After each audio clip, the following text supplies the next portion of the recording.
One family living on benefits, one with a 6-bathroom house, their neighbours, their different lives. Tonight on BBC One at 10:45. Now, Nick and Fiona. Welcome to Crimewatch, live from Television Centre in West London. Your chance to help with the fight against crime.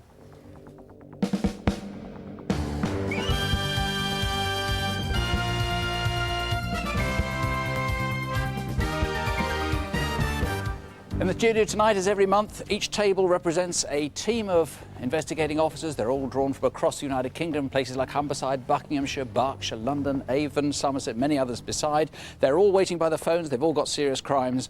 They all hope you can solve them. On the programme tonight, the victim's statement from her hospital bed that paints a vivid picture of her killer. The lads who tried to stop their mate pestering a woman and who tonight could name a rapist. And the thieves who kidnapped a security guard and tried to make a mint, stealing a box or two of these. We start with a truly unprecedented crime. By definition, all murders are exceptional. This made headlines because it's unique. Never in British criminal history has anything like this happened before.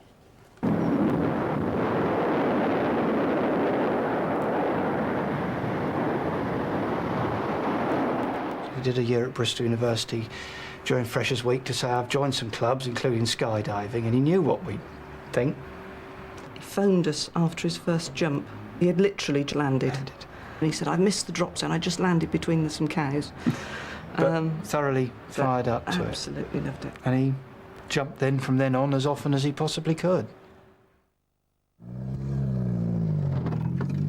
Stephen Hilder was at an army college in Oxfordshire, and after about 18 months of parachuting, he took up formation skydiving with two friends. At the start of July, they were due to compete at Hibblesstow Airfield in Lincolnshire. He arrived before his teammates and did 2 solo jumps. It was Wednesday, the 2nd of July, and as always after a jump, he repacked his parachute himself. The process involves folding and rolling, checking all the lines and webbing. Sometime after 5 o'clock that afternoon, he left the finished rig in the airfield kit room. It was there from Wednesday afternoon till he collected it shortly before the fatal flight on the Friday afternoon. So during that period of time, the killer somehow got access to this room and either removed his kit or tampered with it here in this room. On Thursday, the weather had been bad, so the competition was delayed and the competitors practiced on the ground. That night, they all assembled for a fancy dress karaoke party. Steve's team went in drag. Detective Superintendent Colin Andrews has no motive, but he does have a party full of suspects. Well, Stephen's there having a good time with his friends, and clearly the person who killed Stephen may well have been at that disco and may well have known that when they tampered with his parachute, Stephen would jump to his death the following day.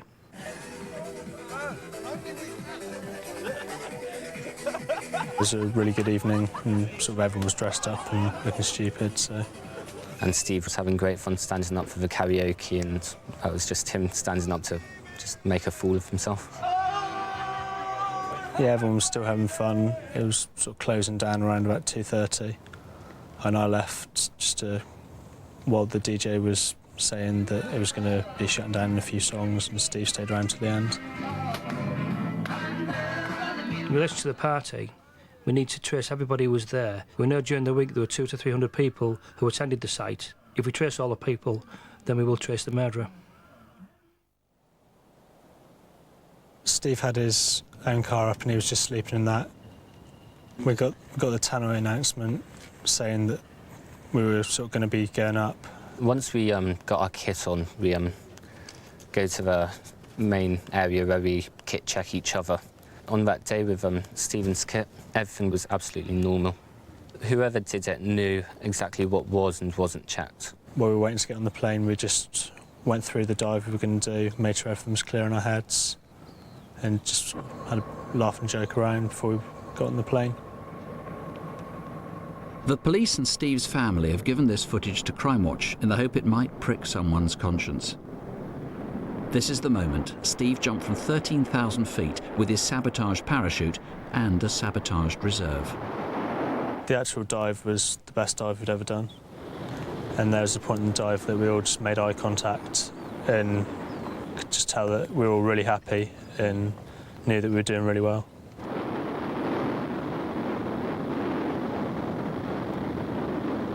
They broke formation at around 4,000 feet, just as they went through the cloud. Steve now had 10 seconds to live.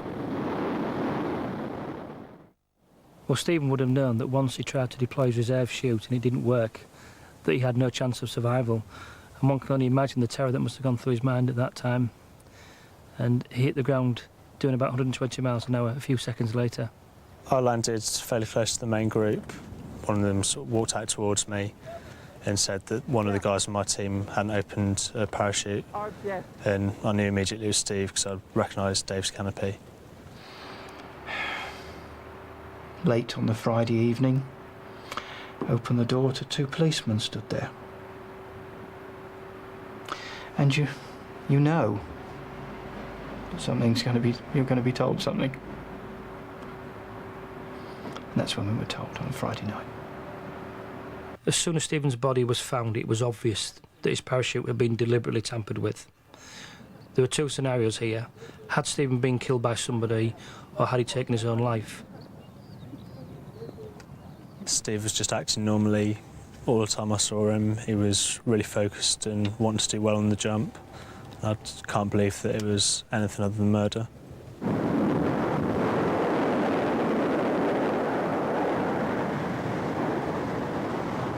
Colin Andrews, was this aimed at Stephen? Could it have been a random attack?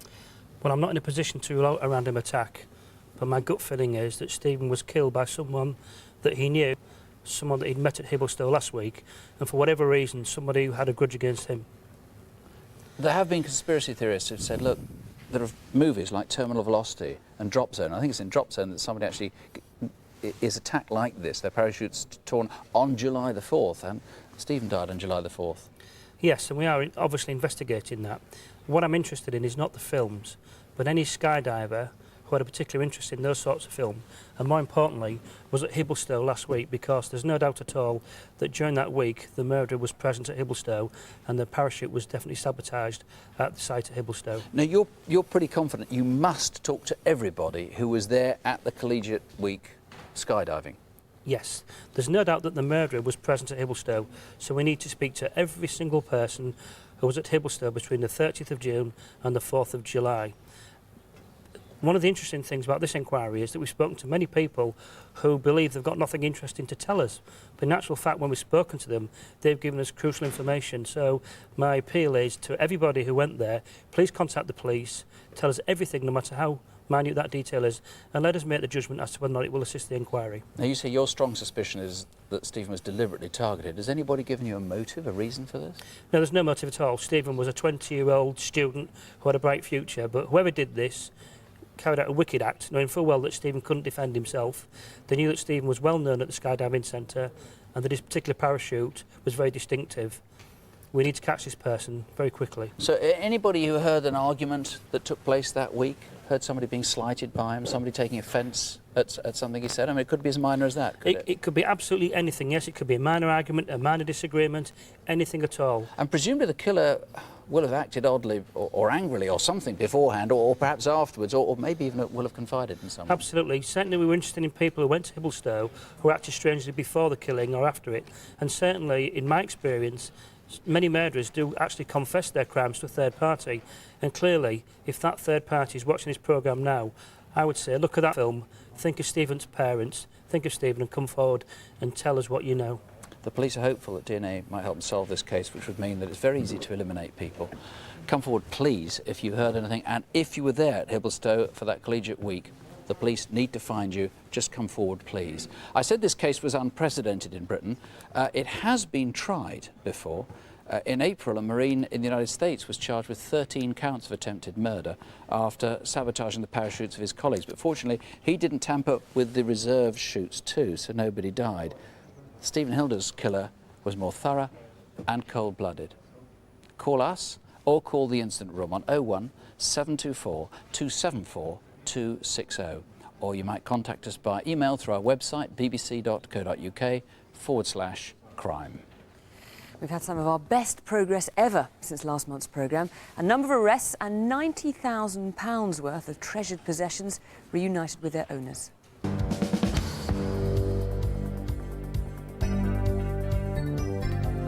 Last month we reconstructed a violent attack on a father in front of his children in Belvedere, Kent.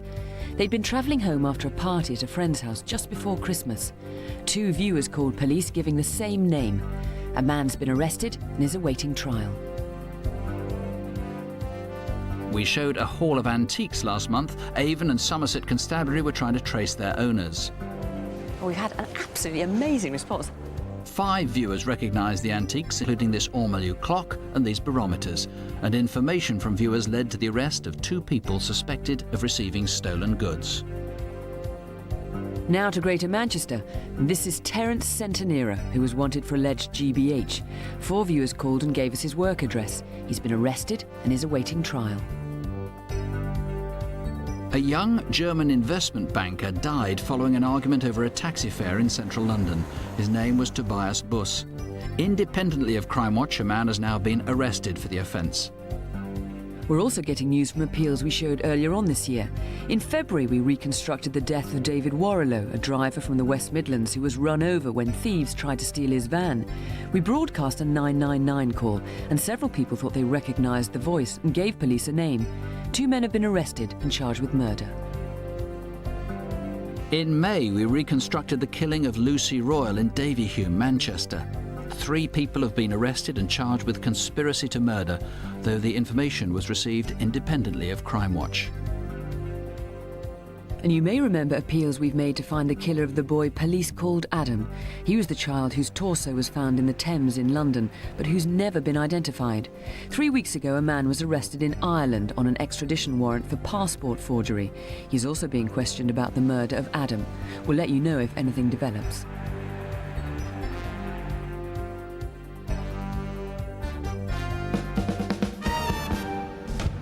And now here's Detective Chief Superintendent Jeremy Payne. Take a look at 4 wanted people. If their faces look familiar, give us a call. Last year on Crimewatch, we showed you some CCTV footage of a man believed to be using stolen credit cards to obtain large amounts of cash. 1 viewer told us his name, Justin Neild. Now, my colleagues from 15 different forces across the UK need your help, this time to find him. Justin Neild is known as Dr. Plastic. He walks into hospitals and steals credit cards from doctors. He comes from Coventry, but we know he's stolen cards from hospitals from all over the UK, so he could be anywhere tonight. In this photograph, Justin Neild is wearing glasses, but we know he often goes without them. If you know where he is, call us now. And my colleagues in the Met would like to find Tami El Mouden. He was arrested and charged with burglary in March last year, but he failed to appear at court and has since been linked with other household burglaries. Tami El Mouden has lived in Elephant and Castle in South London and still has family in that area. He's been seen in Camberwell, Bermondsey and Camden. He's 5'10", well-dressed and has a London accent. Sarah Jane Delaney is wanted by my colleagues in Belfast. Last year, she was charged with the murder of her boyfriend, William Shaw. She was granted bail and has not been seen since. We believe she may still be in Northern Ireland, but she could also be in the Greater Manchester area where she spent part of her childhood. Now, Sarah Jane Delaney is 5'2", has blonde hair as in the photo, although of course it may have changed colour. She has burn scars on her abdomen and has a slight Mancunian accent. And finally, Clinton Anthony Frederick Williams, who was charged with the rape of a 16-year-old girl in 2001. He was remanded in custody, but then granted bail just before his trial. In May last year, he disappeared. Clinton Williams has an ex-girlfriend and a child who live in Kingston in Surrey. We think he was in that area a couple of months ago. Clinton Williams is dangerous and should not be approached. He's very tall, about 6'5", and of slim build. He has a distinctive gold front tooth, may have a goatee beard, and wears earrings in both ears.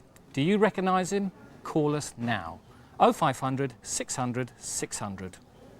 8 weeks ago, on the last Friday in May, a man was pestering a woman just after closing time in Reading town centre. His mates told him to leave her alone and move on. What they don't know is that he went back to rape her.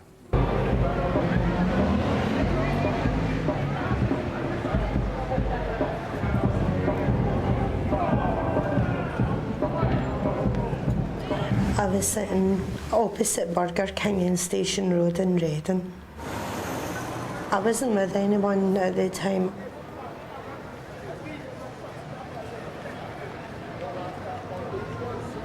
You alright? How's it going? What are you sitting there for? You waiting for someone? Someone coming to meet you? No, I'm fine. Just sitting here, you know, just chilling out. Oh, you're Scottish? I'm half Scottish, you know. From Carnoustie. When I spoke back to him, he started speaking with a Scottish accent. It really was pure and it was so false, it was terrible. So what are you up to then? And then his friends came round. Come on, mate, it's time to go to the club, let's go. Yeah, just give me a minute, will you? I'm having a chat. Mate, let's go, man. Just give me a couple of minutes, yeah? Look, sorry, love, is he bothering you? Because if he is, we'll get rid of him for you. Yeah, please. He's getting on my nerves a bit. All right. Come on, mate, time to go to the club. No, me and her are talking. Mate, let's go. Come on. But then they just left. And he stayed.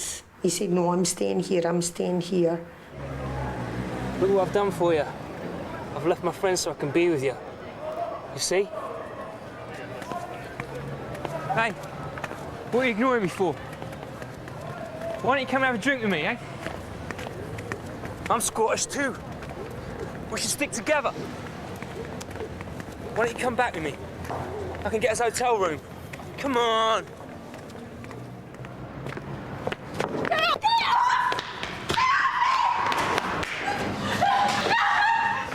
If you don't stop trying to scream, I'm gonna rape you.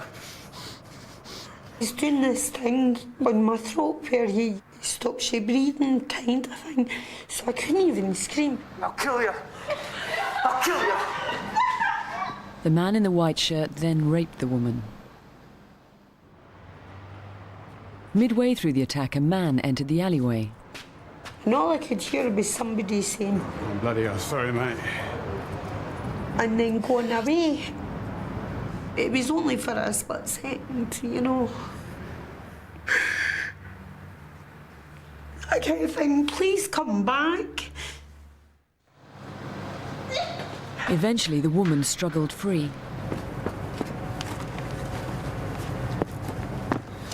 Please stop!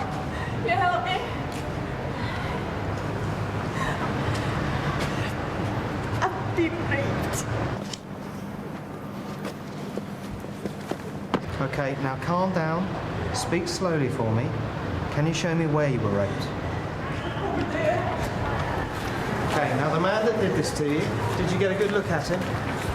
Okay, can you describe him for me, please? That's him. That's the man that done it. Hey! Stop there! Wait here, we'll be right back.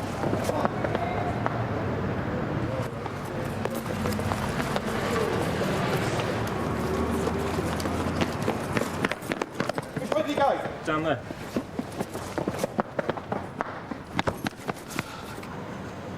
Okay, I think he went in here.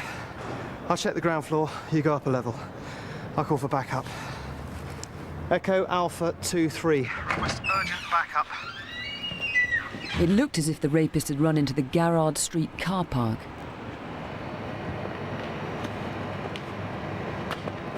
But CCTV footage has subsequently shown that a man who looked very much like him sneaked into the back entrance of a club on Station Hill. Were you in Bar Oz on Friday night, the 30th of May? Staff in Bar Oz realised the man had got in without paying and they escorted him from the premises. Whether this man was the rapist or not, we need him to call in tonight or his friends to tell us who he is. If he was caught, I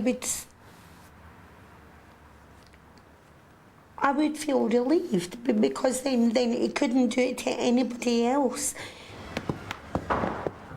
Now and then it would be over. Well, this is Detective Inspector Dave Hubbard from Thames Valley Police. Dave, it's a horrible crime, this. You've got a strong description of the attacker from the woman, haven't you? Yes, indeed. This EFIT, we believe, is a good likeness of the rapist. He's in his early teens, early 20s, sorry, late teens to early 20s, about 5'10". He's a slim build with fair or light brown short hair and was wearing a white shirt with a crisscross dark pattern and dark trousers.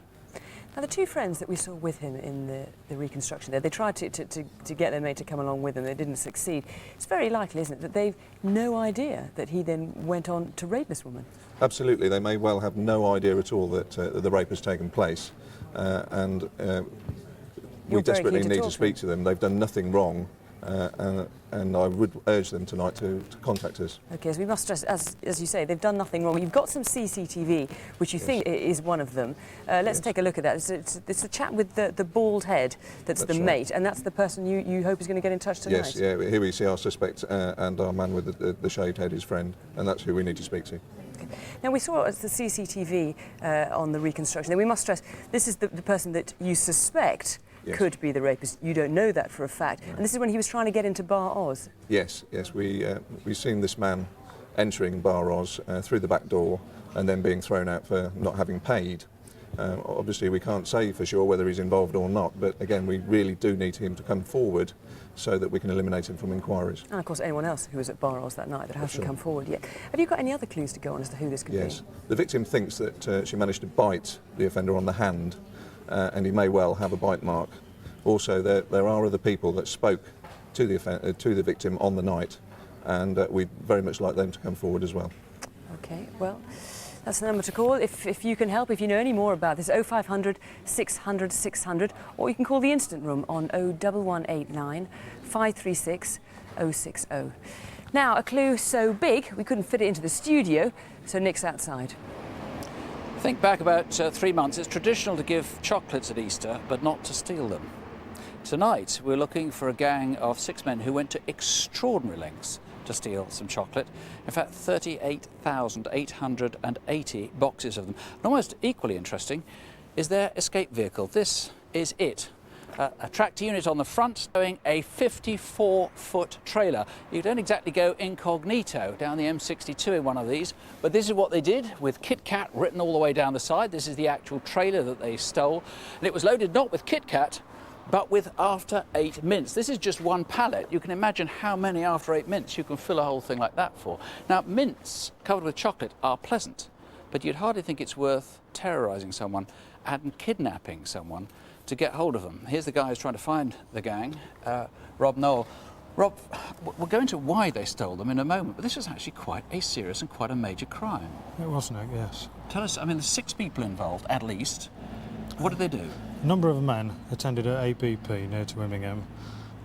ABP, which is what, it's a truck depot, is it? It's a depot, and just down the road from Grimsby, they there stole 4 tractor units. They're the bits that on the front of it that pull these trailers. Pulling the trailer, and then they went to Scunthorpe, which is what, half an hour's drive, about 30 minutes down the road from, and possibly in convoy. So a convoy of 4 of these tractor units going from where? Immingham, I think it was. Immingham to Park Farm Road at Scunthorpe, the Nestle depot there. Yeah. And once there, obviously intended to try and take 4 trailers. They obviously knew a bit about HGVs, being able to drive them and to couple them up with the trailers. And the security guard... what happened to him? He was attacked in his security hut. Coat was put over his head, tightly across his head. He was punched, threatened with his life, and then taken out and bundled into a vehicle. Now, it was a vehicle like this, which is a silver Ford Mondeo. We've actually got the right registration here, the ones they put on, but that wasn't the right registration for the real car because they cloned this as a legitimate vehicle with this registration. So he was being threatened, terrorised in the back of this car. Being attacked, punched repeatedly, and... they'd obviously intended to steal a lot more trailers rather than just this one, so it was a bit of a botched operation, was it? At the end of the day, they hadn't done their work enough, and unfortunately, only managed to take 1 trailer. What happened to him, the most important thing? He was driven around in a vehicle for 2 hours, threats, intimidation, with a number of men inside the vehicle, taken to junction 22 of the M62, which is the Saddleworth Moor, taken out the vehicle, put to the floor there. Once more, his life was threatened, and they left him in fear for his life. And what about the trailer? The trailer was found at Carl Street in Liverpool on Easter Sunday morning, early hours. OK, fine. Now, there are various ways that you can help. I mean, obviously, it's just possible that you've heard on the grapevine who did this. That's the most helpful thing you could do. It's also possible that you saw these two vehicles in convoy on the M62 very early on the morning of Saturday, the 19th of April. That's Easter Saturday morning. Or, you know, 6 guys who were out all night on Easter Friday. But most important of all, did you buy some after eights in a market? Or perhaps in a car boot sale. There's nothing wrong in doing that. Sometimes when they're coming close to their best before date, they are sold like that. But these ones aren't best before until 13/04/2004. Now, if you did buy some in a market, just go and have a look and see if they've got 13/04/2004. They could still be legitimate, but in particular, we're looking for ones that have got these numbers at the bottom here. LG BCA 316. GB for Great Britain. CA is because they were made in Castleford. 3 is the year, 03. 16 is the week. DB is the day and the batch. So do they say 16DB, 16DC, 16EB or 16EC? Any of those combinations, please just give us a call. That's 0500 600 600. Meantime, to DC Jackie Hames and to our Detective Superintendent Jeremy Payne, who are at our desk taking a look at the calls as they're coming in tonight. It's early days. I've just been going around the studio. I've had quite a lot of calls on the faces, and one, if you remember, Justin Neal, he's the chap who we suspect of going into hospitals and taking credit cards. He's got hundreds of thousands of pounds on that. Now, we've had a suggestion that he's in Coventry, that he's in the White Bear pub, that his brother's nickname is Wagsy, best friend, and he's going around in a red car. And the other thing is that he also uses the name Justin Pearce, or that actually might be his real name. Keep the calls coming in. And a fantastic response, I have to say, to the murder of Stephen Hilder, the skydiver, who in that awful, awful incident. We've had some partygoers from the night before, the Thursday night that he went to that party. We've had some of the partygoers ringing in, so which is really useful. And they've been also saying the other people they were with, so that's really going to help identify those partygoers. We've had skydiver club members calling in with names of people in Hibblestow during the competition week, and we're building up a really valuable picture in the events leading up to Stephen's death. The studio number is on your screen, so please keep calling. And if you're watching on digital satellite TV, you can email us directly through your remote control. Just press the red button on your handset and choose Crimewatch. Coming up, the boy who went on an errand to the shops and was abducted, beaten and stripped by a gang. Another traveller also... The Crimewatch appeal that put a paedophile behind bars. Steak. And antiques from the West Country. Are any of them yours? The latest crime figures came out last week and once again show old people are by far the least likely to be victims of crime. So when the elderly are targeted, the shock and anger is all the greater. This is the story of Viola Mead, an 85-year-old from Wendover, a village near Aylesbury in Buckinghamshire. The details are taken from her witness statement. Can you tell me what happened on the day you were attacked? I'll try to. I was not feeling very well that day, so I'd stayed in the house until about 2:30 p.m. when I decided to go and do some shopping at Budgeon's, which is just round the corner from my house. OK. What else can you remember, Miss Mead? I took my shopping trolley and put my handbag into it and closed the top of the trolley to conceal it. I always go out the back way, so I went through the kitchen to the cubbyhole. My aunt is a very independent lady. Wherever possible, she would go to the shops herself with a little trolley that she would push along so that she could be independent. But secretly, she is leaning on the trolley to help her because she doesn't want to appear old. OK, then can you remember what happened? I walked through my gates and walked up to the junction of High Street and Dobbins Lane and turned left and walked a very short distance to Budgeon's. My Aunt Viola was born just outside Wendover. She enjoyed it here. It was a great place to live. She worked in London during the Blitz. She's a very caring person, and she cared for her mother, her father, a sister, a brother, and finally she found herself on her own in the last 4 years. I did quite a lot of shopping, and then I went to the cashier and showed her my gold card, and I said, could you give me £50 cash back? And she replied, "I'm sorry, we don't do this on a Sunday." Oh, I see. I didn't know. Thank you very much. Oh, come on, old lady. I then left Budgeon's about an hour or so after I'd left my house and started to walk home, pushing my shopping trolley. As I came into Dobbins Lane, I saw an elderly lady pushing a trolley. As the pavements are quite narrow in Dobbins Lane, I was concerned that she'd be a bit worried about somebody coming up behind her, so I crossed over. I looked over again and saw her glance over her shoulder. So I automatically looked behind her and saw a gentleman coming around the corner. He had a very long face. It struck me because his complexion was very yellow, almost like custard. Thick eyebrows, side parting, quite long, dated hair. His clothes were out of the 70s, and I'd never seen anybody like that around in the village. I reached my house, went up the side passageway, where I unlocked the door and went through into my house. I left my shopping trolley in the cubbyhole and took my handbag and the cauliflower from the trolley. I then walked about 2 steps and placed my handbag and cauliflower on the table. And as I turned round, there were 2 men facing me. Give me it! What do you want? Give me it! I remember getting to the hallway and I tried to strike the pipit. Sorry, what's a pipit? It's an alarm to tell my carer that I need help. OK, I understand. All right. But I didn't knock it hard enough and she couldn't hear it. Come on! The second man ran down the stairs. I wanted to stop the second man from getting out. Move! No, I won't! Oh! Are you all right, Miss Mead? Are you able to carry on? Yes, I think so. The door was slightly ajar, so I started to shout for help, but no one heard. Help. I was lying in a pool of blood from the cut above the eye. I tried to pick myself up, but my legs kept slipping away from me. I remember trying to do up the collar on my Mac at some point as I was getting cold. I was on the kitchen floor until the following morning, when Peter and Deirdre came round and found me. I don't remember much after that. God, call an ambulance. You're going to be all right, Viola. You're going to be all right. So is there anything else that you wish to add? My left leg has been broken in 2 places. That's why I couldn't stand up from the floor.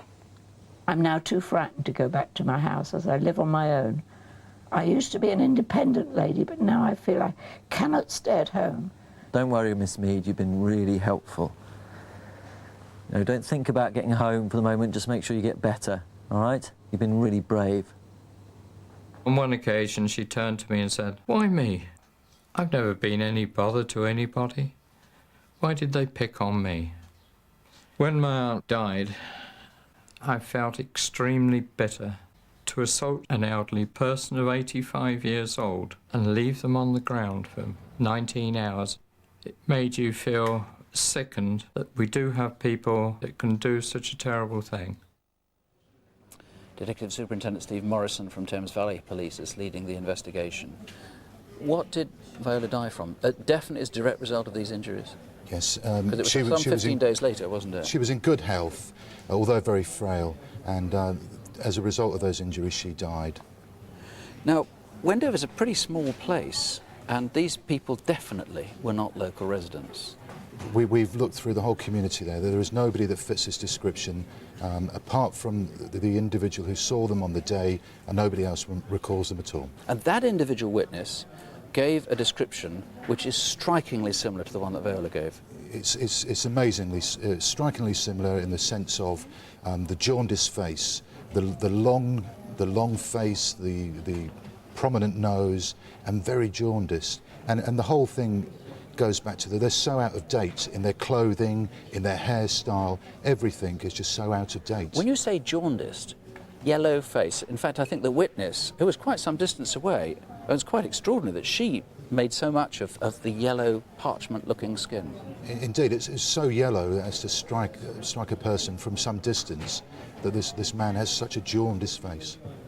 Now, these guys have presumably done jobs like this before, at least not murder, one hopes, but this isn't their first offence. No, my view is that these people are preying on elderly ladies, elderly people. They're looking for their life savings.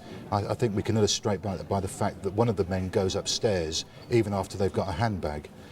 So the reality is I think these people are up and down the country, and people will probably recognise them, perhaps victims of crime, or more importantly, police officers, prison warders who have actually had details or contact with these people and will know who they are. So distraction burglaries, that sort of thing, you reckon? Indeed, they're just looking for easy pickings. And you see up and down the country, I mean, this happened 2 months ago, so they're long gone from Wendover. They could, I mean, really anywhere. They could be anywhere, but they must have a base somewhere. Somebody might recognise them. The other thing that really struck us was this yellow motif on the blue jacket. It had writing in it. One of them was wearing a blue jacket with a yellow motif. With writing in it.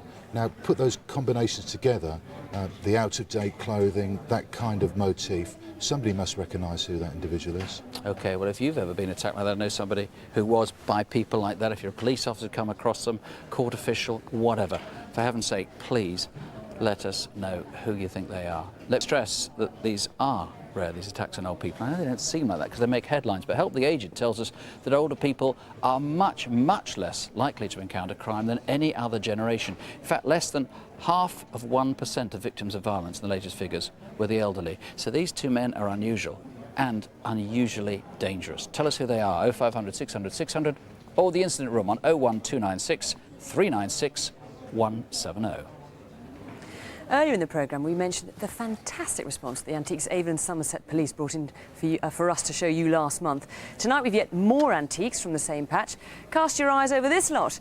These pieces are just some of the 10,000 odd items that were recovered this month from 2 hauls at a house and a shop in the Bristol area.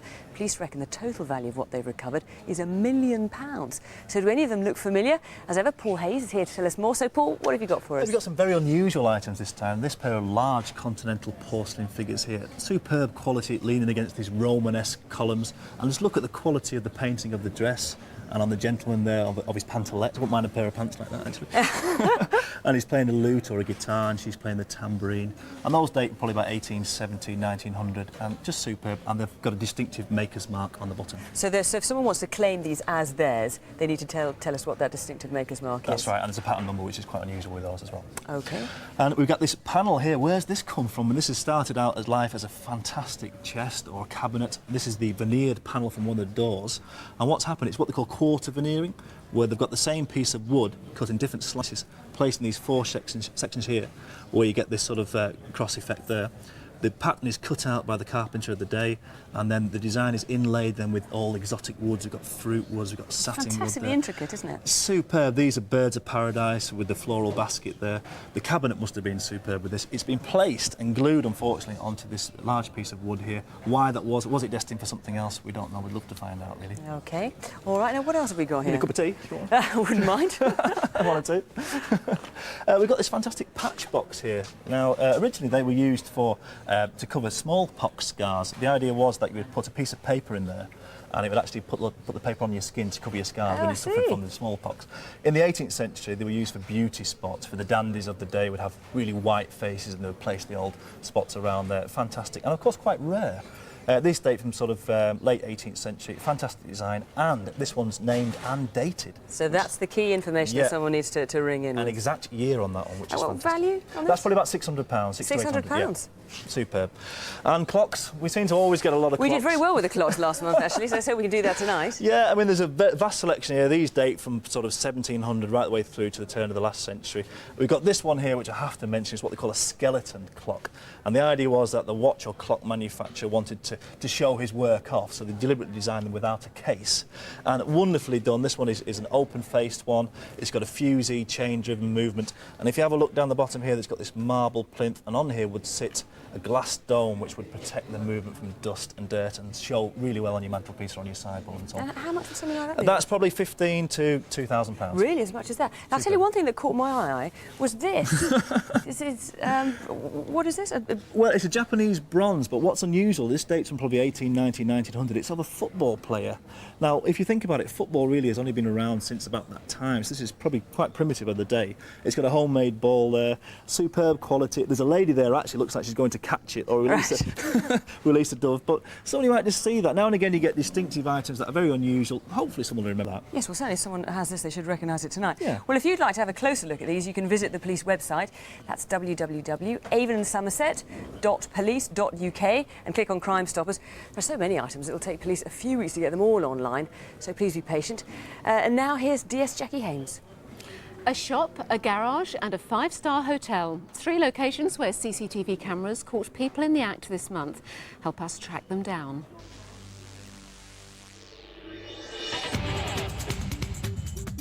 My first piece of CCTV comes from a bookshop in Marylebone, London, and a particularly mean-spirited robbery. A customer asked the assistant for a French version of the Quran. While she went to look for one, he reached over the counter and picked up a charity box full of loose change. You can see him here putting it into his bag. Unknown to him, the owner saw it all on a CCTV monitor from another part of the shop. He came up and challenged the thief. As they got to the door, the thief threatened the owner with a knife and then ran away with the collection tin. Do you recognise him? Next, a robbery at a petrol station in Wolverhampton. These two were clearly trying to hide their faces from the cameras, but as they reached over to open the till, you can catch a glimpse of them. Their clothes were also quite distinctive. When they realised the assistant had pressed the alarm button, one of the offenders grabbed a till float from an open safe behind the counter. They fled with lots of cash. Do you know who they are? My final clip showed theft from the 5-star Berkeley Hotel in Knightsbridge, London. 3 men stole £250,000 worth of designer jewellery from locked cabinets in the lobby. Somehow they had keys.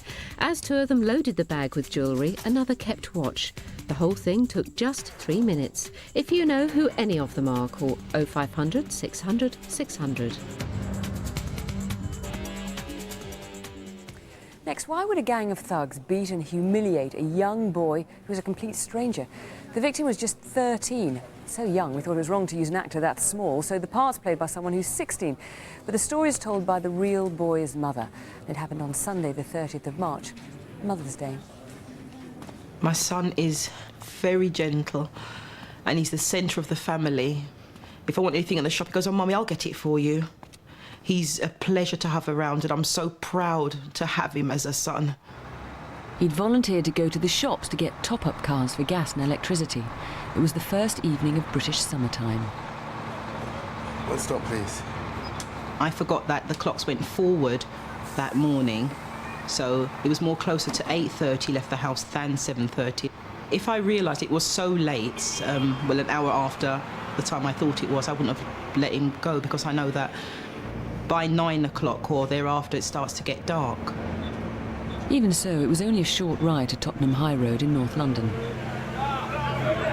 He remembered seeing a group of lads. He said to me that he felt very nervous when he saw them straight away. The shop's CCTV shows the boy entering, but in a moment it picks up other people too.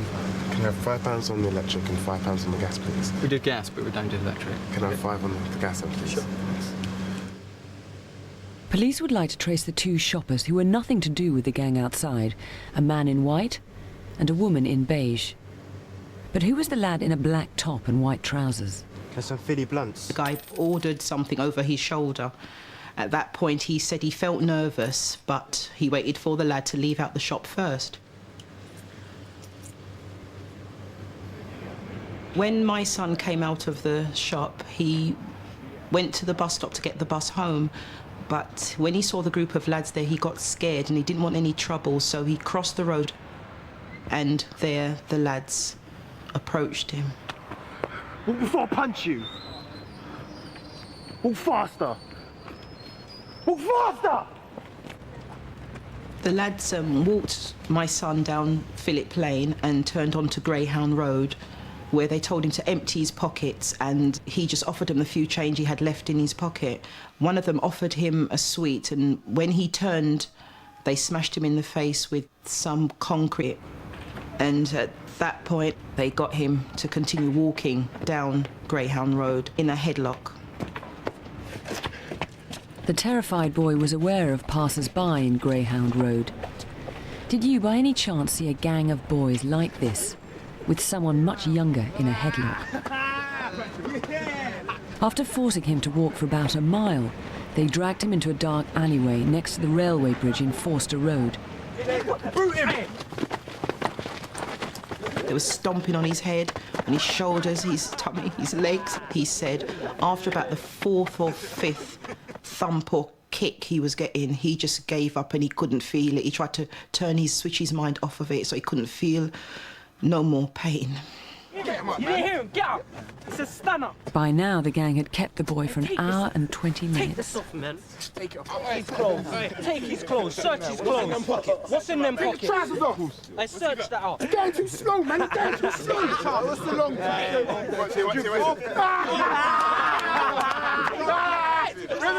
Eventually, they took the clothes off of him and just left him in his boxer shorts.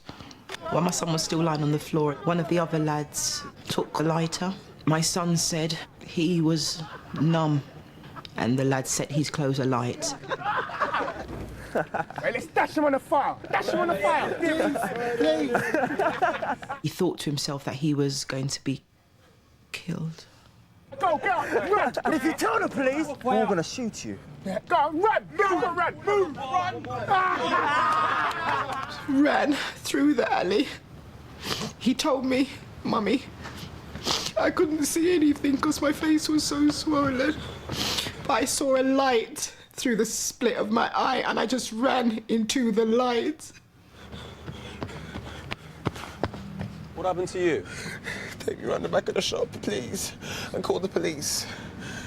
My son has never been a member of a gang and he's never been in trouble with the police. He's just a sweet, innocent boy. Before this, he used to be such an outgoing child, a pleasure to be around. They told him to empty the pockets. They took what they wanted. At that point, I think they should have just left him, but they continued to take him and humiliate him by stripping him and beating him, which is so unnecessary. Well, this is Detective Inspector Tony Nash with his team here from the Met. Tony, it's such an awful crime. It's pure sadism, isn't it, on the part of this gang? Totally. And what do you know about them? We know there are at least 10 in number. There were comments made during this ordeal which indicate that they must be local or have extremely good local knowledge. Now, there are people perhaps who will know who they are. They must be pretty well known, these boys, who might not want to come forward because they're scared of them. If these people are out there, I would urge them to come forward. If they have any fears about reprisals, we will treat any information they have as confidential. And my fear is that if this group aren't caught, there will be more serious consequences. This is a very brutal attack, and we're lucky that we're not dealing with something with far more serious consequences. Well, you can call us at Crimewatch, as you heard there, in the strictest confidence. Please have the courage to stop this gang. The number's 0500 600 600. Tell you something about the calls that are coming in, and if I tell you first about Stephen Hilder, the skydiver who was murdered because his parachute harnesses were cut. We're now locating lots of people who were at the party that we showed earlier and others who were at Hilberstow during that week. But more importantly, we've had 2 calls talking about an unpleasant incident involving a man. We had 2 people naming the same man on that. Now, many appeals on Crimewatch take quite a long time to be resolved. Some are solved months or sometimes even after years after we show them on the programme. Some as a direct result of leads from viewers, others through straightforward police detection. Detectives from Rotherham asked for our help to catch a volatile and violent criminal, Paul Atkinson. He was in prison but had been allowed out for a short time on home leave. When he got there, he tried to murder his wife, then disappeared. We showed his picture, but it was 15 months later that inquiries finally led to a caravan site in Cleveland. At Sheffield Crown Court, Paul Atkinson was sentenced to life. He's unlikely ever again to be given home leave. An attempted rape along the Liverpool and Leeds Canal at Kirkstall prompted this Crimewatch reconstruction 3 years ago. You got any money? No! A passerby disturbed the rapist, Hey, what's going on? What are you doing? Let her go! but the attacker escaped. Calls to Crimewatch linked the man to several other attacks, but it was detailed police work and DNA evidence which finally led West Yorkshire Police to his arrest. Dean Liner was found guilty at Leeds Crown Court. He received 2 life sentences. Next to Selby in North Yorkshire, where Charles Heffer ran a supermarket, but he disappeared after police found indecent images of children on his computer. After we showed his picture, a viewer said he was at a hostel in London. Police went to arrest him, but he'd moved on days before. Eventually, Charles Heffer grew tired of living on the streets and gave himself up.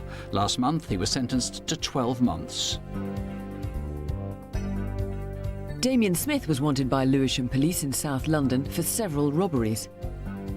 He threatened a motorist at gunpoint, but his victim fought back and injured him. Damien Smith's blood was found at the scene and yielded DNA. But the trail went cold until Crimewatch showed his picture, and 2 callers led police to Brighton. He was there, but detectives didn't find him until he was arrested by Sussex Police for a separate offence of threatening behaviour. Even then he gave a false name, but his fingerprints and DNA proved who he really was. Damien Smith was sentenced to 6 years for robbery and possession of a firearm. Now a crime that was solved by Crimewatch viewers on the same night we put out an appeal. It turned out to be a major criminal investigation, but it started when a small boy complained that he'd been propositioned in a pub loo.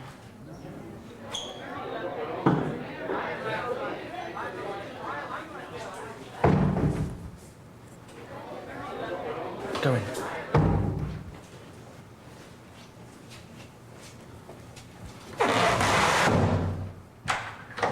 Just leave me alone. Let me go, please. The boy rushed to tell his parents, and they, together with pub staff, detained the man until the police arrived. No, Anything you do say may be given in evidence. No, you're making a big mistake. Look, my wife's in there. No, get off, you're hurting me. So you've not said to this 8-year-old lad, do you want to have sex in the toilets for £5? Honestly, I'm being truthful here. I'm completely and utterly heterosexual. I've got kids of my own. There's no way I would ask anybody for sex or even pay for it, especially with a male. Interview concluded at 20:35 hours. Yeah, come on, I just want to get home. Come on. Kirk Williamson had been in Skegness with his family on holiday and promised to return to see the police there in 2 weeks. When he failed to turn up, they checked his home address in Kent. Good afternoon. May I speak to Mark Spearpoint, please? Yes, speaking. Hi, this is DC Dawn Shoveler from Lincolnshire Police. I'm ringing to ask if you can help me trace a bail no-show who's given us an address in Deal, Kent. What's his name and address? It's Mr. Kirk Williamson. Did you say Kirk Williamson? Uh-huh.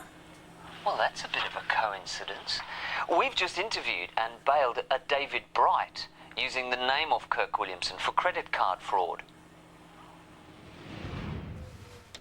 Kent police had also let him out on bail, but now went round to his home address. It was empty, but his landlady had given them a key.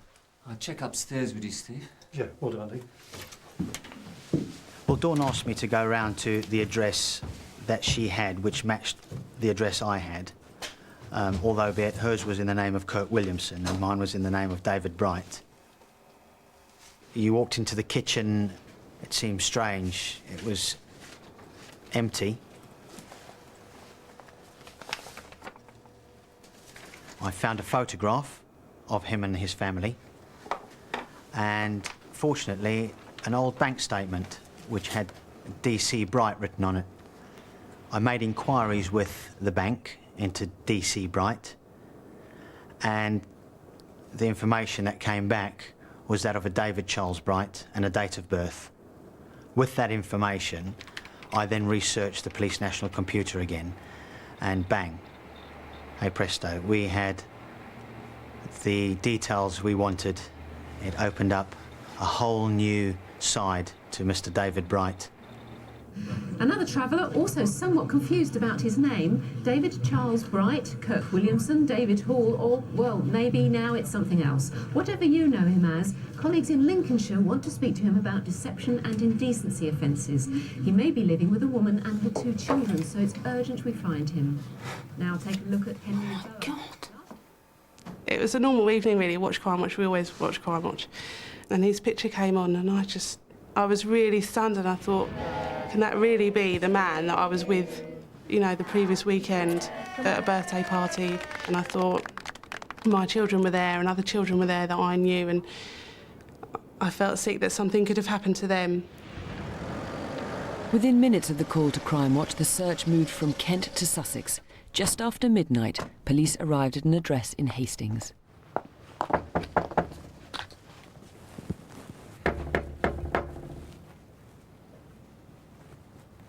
No one there. What's all this about? And could you open the door and show us some identification, please? All right. Yeah. Come this way. I might have a few bits in the kitchen. I've got a few papers in the drawer here. Let's have a look. What about this? It's got details of my wife, and is that okay? Yeah, that's okay, but have you got something with your photograph on it? Yeah, I may have something else. David Bright? Yeah? Mr. David Bright, I am arresting you for failure to appear for bail in Lincolnshire for indecent assault. David received a much higher sentence. As a result of some more victims coming forward, as a result of Crimewatch, he received life imprisonment. Well, those victims proved that David Bright was a prolific paedophile. He'd been having sex with underage boys for the past decade. To hear their story, you watch next month's special programme, Crimewatch Solved. It goes out on Wednesday the 20th of August at 9 p.m. It's a look at the crimes that Crimewatch viewers have solved throughout the year. A killer made one fatal mistake. It was like something out of a movie scene. I don't suppose anything could have prepared me for what the worst was. Attacked at my front door. I think she's dying. Brief chance to tell you some of the things that you may be helping to solve tonight. We seem to have what may be stolen chocolates appearing all over the northwest of England and North Wales, in Merseyside, Manchester. Also, quite a lot coming from Colwyn Bay. We've had one suspect named in North Wales. No, I think 2 suspects. On the murder of Viola Mead, 2 people have rung in with the same name. We've had a call from a police intelligence officer who's very, very interested in this and has given us some additional information. We've got a name and address. We have got a lot of information on Justin Neal. He is the guy called Dr. Plastic, lots of calls giving the same location for him. Also for Clinton Williams, who was wanted for raping a 16-year-old. There we've got several people giving locations on that. And on the Reading rape, a name has been given by someone who clearly knows him. All the numbers are on CFAX on page 621, and don't forget you can see a reminder of some of tonight's cases, plus crime prevention advice, a great deal more on our website at bbc.co.uk/crime. And if you've been the victim of a crime, would like to talk to somebody, you can call Victim Support. Victim Support line is on 0845 30 30 900. Our phone lines are open until midnight tonight and tomorrow from 7:30 in the morning until midnight. We'll be back after the news with a Crimewatch update. And if that's after your bedtime, don't have nightmares, do sleep well. Good night. Good night.